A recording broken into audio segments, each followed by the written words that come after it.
Assalamualaikum warahmatullahi wabarakatuh. Alhamdulillahi rabbil alamin. Wal aqibatu lil muttaqin wa la udwana illa 'alal zalimin. Ashhadu an la ilaha illallah wahdahu la syarika lah.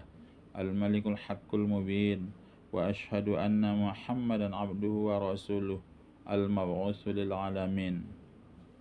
Bapak, Ibu, saudara-saudari yang saya hormati, Rasulullah Sallallahu Alaihi Wasallam bersabda dalam sebuah hadis yang berbunyi, An Abi Sa'id al-Khudri radhiyallahu anhu qala Rasulullah Sallallahu Alaihi Wasallam, la tahillu sadaqatu li ghani illa li khamsah, li amilin 'alaiha aw rajulin istaraha bimalih aw gharim aw ghazin fi sabilillah aw miskinin tusuddiqa alaihi minha fa ahda minha li ghani.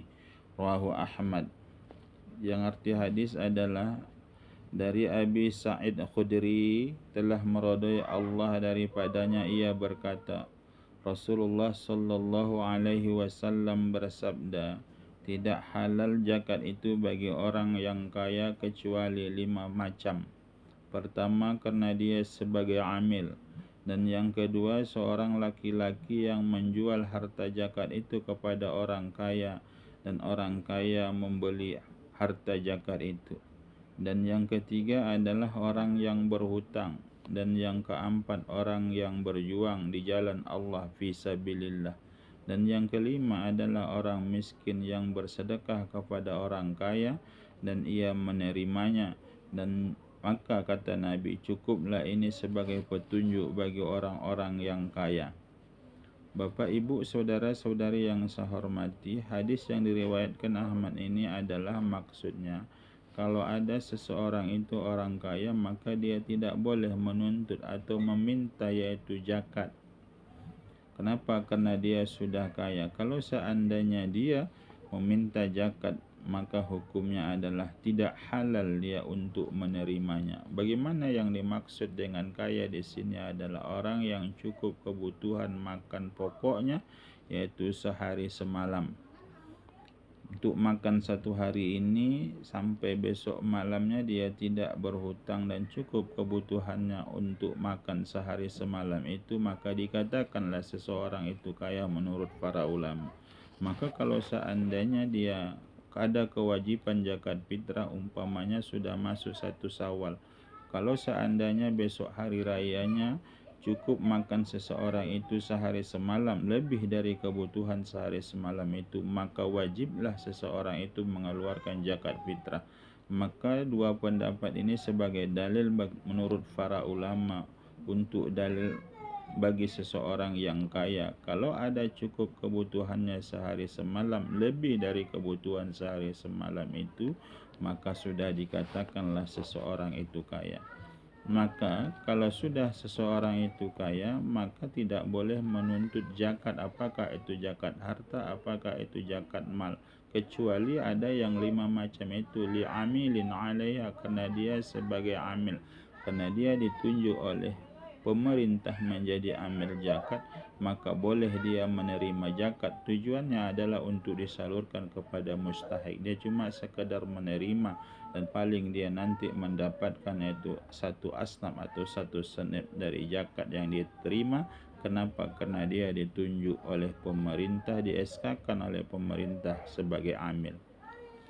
Dan yang kedua, seorang laki-laki yang menjualkan yaitu harta zakat orang miskin tadi, mengeluarkan zakat kepada orang, menjual zakat kepada orang kaya. Mungkin dia membutuhkan uang, lantas dijualnya zakat itu kepada orang kaya, dan orang kaya membeli harta zakat itu, maka itu juga diperbolehkan. Dan yang ketiga adalah seorang yang berhutang. Berhutang adalah untuk memenuhi kebutuhan, yaitu seperti biaya sekolah, tapi bukan untuk kebutuhan sehari-hari.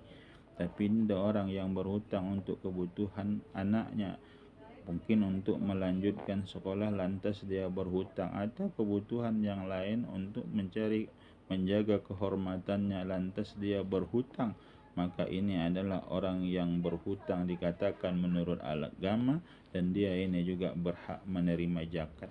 Dan yang keempat, orang yang berjuang di jalan Allah fisabilillah, menegakkan kalimat Allah, itu seperti orang Palestina yang melawan yaitu orang Israel. Maka ini dikatakan fisabilillah dalam mazhab Syafi'i, bukan dalam mazhab yang lain. Yang saya jelaskan di sini adalah fisabilillah menurut mazhab Syafi'i, orang yang mengangkat senjata untuk melawan yaitu kaum di luar Muslim yang memerangi orang Muslim.